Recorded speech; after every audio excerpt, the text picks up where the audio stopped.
now request Mariam Karim-Ahlawat to please initiate the discussion. Thank you very much. I'm very happy to be here. Thank you, Kaavya. Thank you, Meenakshi, Atika, and all Kaavya team. I'm very happy to be with Sukrita and Sham, who I met before. I'm really happy to be with them on this panel.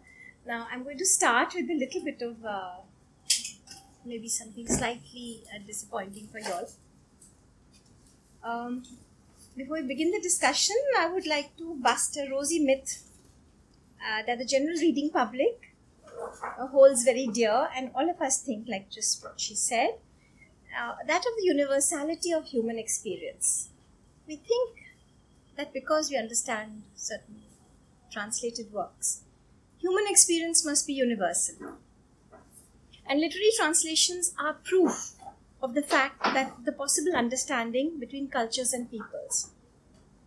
But the truth is that there's something called linguistic imperialism, which follows in the wake of political and economic domination, which means that some languages become more dominant, while others slowly become less dominant, and they disappear, and unfortunately some of them just die. Like it's happening to many of the Indian languages, that they are dying because of the hegemony and economic domination of certain other languages following the economic domination. In Europe, from the antiquity to the Renaissance, Latin dominated religious and scholarly language, and it was replaced by French after the 17th century, 18th century, and then in the last century it has been replaced by English, or the entire world.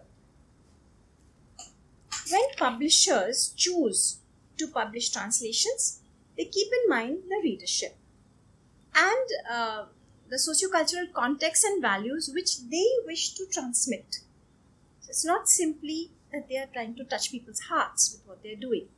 They decide the image of one culture that they wish to project in another culture. They decide that this is what we want to do.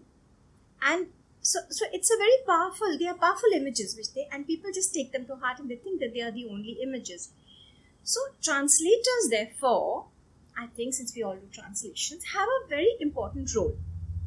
Because in some small way, they have to counter that irrepressible wave of linguistic imperialism and hegemony. And translation has to be viewed not simply as a form of creating understanding between peoples, which it does serve as a purpose, but as a form of activism in which the less dominant languages and cultures need to be seen in the same way as linguistic diversity needs to be seen as a precious commodity which we need to preserve.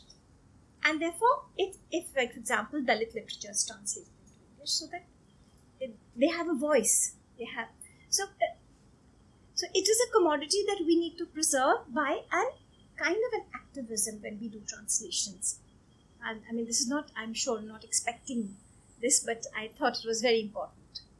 So we have as translators to understand why we translate what we choose to translate, without simply thinking this is beautiful or this touches my heart, so I translate it. Is it simply, now when we translate something, is it simply to reinforce our own worldview, our own understanding of what we, like for example, I like a book, oh this is so much like what I would think, this reminds me of, so what you're doing is that you are just reinforcing who you are, your mirror image. Or is it to seek something new and different? Because translation, just as comparative literature or even writing in a second language, it necessitates, it is about, it is always about the rapports you have with another, with capital A, with another. So, this always poses the question of rapport with another, which means that are we seeking our own selves in the other? Or are we seeking, or should we seek the otherness of the other, which is not something that we have. So are we looking for difference rather than similarity? So what do we value? Do we value the otherness of that other that we are trying to translate, or are we looking for mirror images for ourselves? And these mirror images, or are we looking to put forward the dominant thought that is there, as opposed to the less dominant or marginalized ways of artistic and literary expression. What are we looking for when we translate? We have to think. Now we talk about the traditional approach to translation, advocated that the search for proper equivalence in lexical items and syntactic structures. Recently, however, features like style, genre, figurative language, idiom, connotation are considered more valuable, because now you're looking at the otherness of the other without maybe using these words. And so more and more value is being attached to bringing it as close as possible in essence to the original, not through literal translation, but in essence. Now, I just want here to, there's a book that I reviewed by Kirti Ramachandran. She translates Marathi. You know Kirti? Yeah. You know Kirti.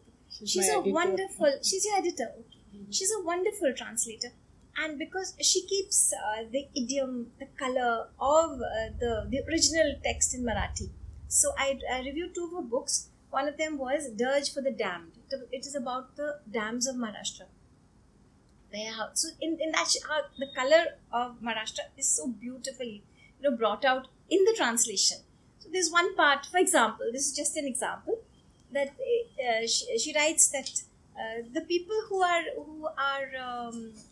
been displaced, when they look for a place to go, they find that the people for whom they have been displaced are not ready to accommodate them. So they say that when they have crossed the 56 tricks of mankind, the 56 tricks of mankind. So it struck me. I said 56 has a connotation in many Indian contexts. Chappan churi, chappan bhog, chappan dukan. So I said, what is this 56? These days, chappan Prime Minister. Yeah. So I asked somebody I knew, somebody who was learned in the ancient texts, and he told me that in one of the Purans there is that 56 अवगुण होते हैं, और जब वो अवगुण इंसान पार कर लेता है, उसके बाद गुण शुरू होते हैं. तो 56 is got to do with अवगुण. So that is why the 56 tricks. Now, if Kirti had removed this and replaced it with an equivalent, this beautiful cultural import of this text would have been completely effaced, would have been erased, and we would not have connected with that, the person reading the book in English. So this is just an example that I'm giving. And now what there is, like Jacobson, the linguistic philosopher, it said in 1963 that we are searching for, even in 63, we're searching for equivalence in difference. So difference has to be acknowledged.